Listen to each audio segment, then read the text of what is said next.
السلام عليكم. في الفيديو النهارده هتكلم معاك عن كلية التجارة. حاولت اوضح الصورة قوي على قد ما قدرت، ولكن يعني دي اقصى حاجة عرفت اوصل لها دلوقتي. فلو المنظر مش احلى حاجة قول لي في الكومنتات وهظبط لك الكلام. والبتاعة دي حاولت اعدلها كتير قوي معرفتش، بجد ستات البيوت بيتعبوا. خلينا اتكلم معاك النهارده عن كلية التجارة. مفيش شركة او منظمة في الوقت الحالي او قبل كده حتى ينفع تقوم من غير الحسابات والتجارة واللي داخل واللي خارج، صرفت كام، وفرت كام، طب الناس هتقبض كام. في الوقت الحالي بيقولوا عليها كلية الشعب، بيقولوا عليها كده كلية الشعب كنوع من انواع السخرية، واللي ما جابش مجموع واللي جاب مجموع بيدخل كلية التجارة، واللي يقول لك بيشتغلوا نقاشين وقاعدين على القهاوي. مع ان الكلية دي ليها دور عظيم. عزيزي الطالب، حرفيا مفيش مكان او شركة مش محتاجة لك، ولكن زي ما انت عارف مفيش من غير مقابل. ومقابل ده اول حاجة تكون انت من جواك عارف قيمة المكان اللي انت فيه، مش اللي هو بالاسم انا دخلت كلية بقى والسلام، اصل مجموعي ملحقش الكلية اللي كنت عاوزها فجي قدام تجارة فدخلت فيها.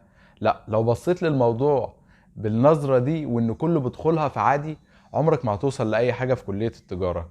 لكن لو بصيت لها بمنظور تاني، ان زي ما قلت لك مفيش مكان فعلا مش محتاجك، اشتغلت على نفسك، نميت مهاراتك، طورت اللغة بتاعتك، هيبقى ليك تقل كده في سوق العمل، زي ما بيقولوا ليك وضعك. هيطلع واحد دلوقتي ويسألني يقول لي يا عمر، هي الكلية دي لازم اكون شاطر في الرياضة عشان اقدر اخش كلية تجارة وامشي فيها؟ هقول لك لا، لان ادبي يقدر يدخل تجارة، طالب ادبي اللي ما كانش عنده رياضة، علم علوم اللي كان كل اهتمامه بالاحياء والعلوم والحاجات اللي شبه كده يقدر يدخل كلية تجارة، علم رياضة يقدر يدخل كلية تجارة. وده لان الكلية فيها اقسام كتير جدا. تجارة بترحب بالكل، انتظام وانتساب. لو مش عارف يعني ايه انتظام وانتساب سيب لي في الكومنتات وهقول لك في فيديو كده في السريع يعني ايه انتظام ويعني ايه انتساب. احنا عندنا نوعين من كليات التجارة، تجارة عربي وتجارة انجليزي. طب انت تدخل اي واحدة فيهم؟ لو مجموعك عالي، هل عشان بقى انت مستخسر تدخل حاجة قليلة فتدخل تجارة انجليزي، ولا لو مجموعك واطي فمفيش قدامك ايه واطي دي؟ لو مجموعك قليل مفيش قدامك الا تجارة عربي فتدخلها؟ هقول لك ايه الفرق بينهم دلوقتي من وجهة نظر انا. تجارة عربي نفس تجارة انجليزي، كل الفرق ما بينهم ان دراسة المواد تختلف، بس الناس دي بتوع عربي بيدرسوا بالعربي والناس بتوع انجليزي بيدرسوا بانجليزي، مش محتاجة يعني. فانت مثلا لو دخلت تجارة عربي وفيما بعد اشتغلت على نفسك الانجليزي، ظبطت نفسك في اللغة، اخدت كورسات، اشتغلت على نفسك اكتر، ما اعتقدش في سوق العمل هيبقى في فرق بينك وبين الراجل بتاع تجارة انجليزي. وده برضو مش تقليل من الراجل بتاع تجارة انجليزي، بس هو الفكرة ان هو بياخد المواد بالانجليزي وبيشتغل على نفسه جامد جدا وبيدفع، لان تجارة انجليزي اغلى طبعا، تجارة عربي بتبقى فلوسها ومصاريفها اقل. ولكن في سوق العمل، الشركات او الشغل او ايا كان، الموضوع بيقف على شغلك لنفسك. لان انت مهما درست في الكلية ايا كانت الكلية دي هي ايه، حتى اي كلية مش تجارة بقى، لو انت ما اشتغلتش على نفسك ونميت نفسك في مهارة بعينها وبقى عندك فكرة عن معظم الحاجات اللي سوق العمل محتاجها، مش يعني وضعك هيبقى صعب.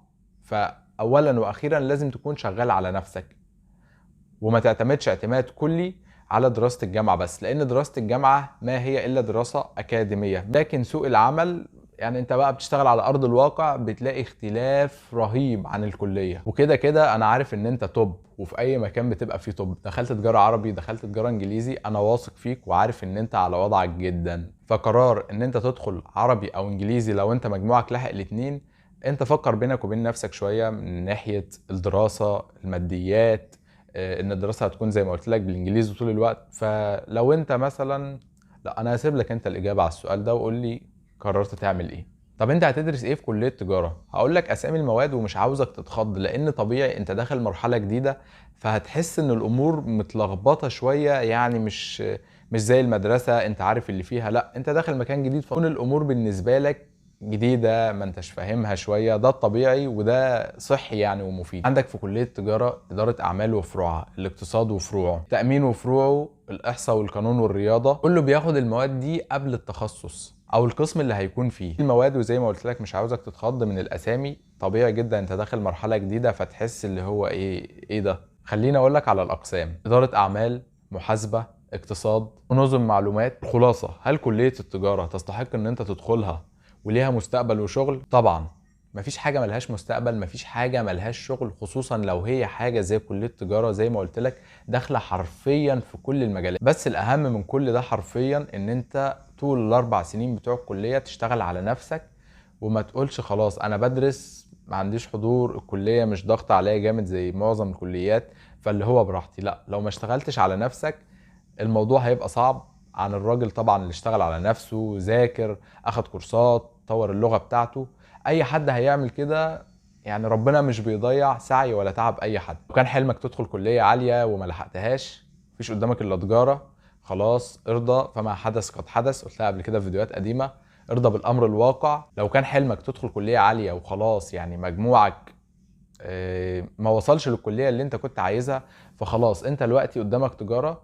خليك واقعي، ارضى بالامر الواقع، تقبل الوضع، ما تزعلش نفسك، كده كده الامور مش فارقة كتير. احنا يعني معظمنا للاسف بنبقى حاطين في دماغنا انا عايز ابقى حاجة معينة من غير ما ادخل في تفاصيلها، في حين ان انت لو دخلت في التفاصيل بتاعة اللعبة ممكن تلاقي نفسك مش حاببها. مثال على كده، اعرف ضابط كان نفسه، يعني هو الوقت ضابط، قبل ما يبقى ضابط كان نفسه يخش كلية شرطة. لما دخل واتخرج قعد يكلمني، مش بينتقد ولكن بيقول لي مش ده اللي كنت متخيله عن كلية الشرطة. الخلاصة، اللي هيدخل اي مكان هيشتغل على نفسه لازم هيلاقي له مستقبل كويس بإذن الله تعالى. ما تقلقش، انا واثق فيك، وكده كده انت طب كورسك محجوز في اي شركة هتشاور عليه. بالتوفيق يا بطل. السلام عليكم.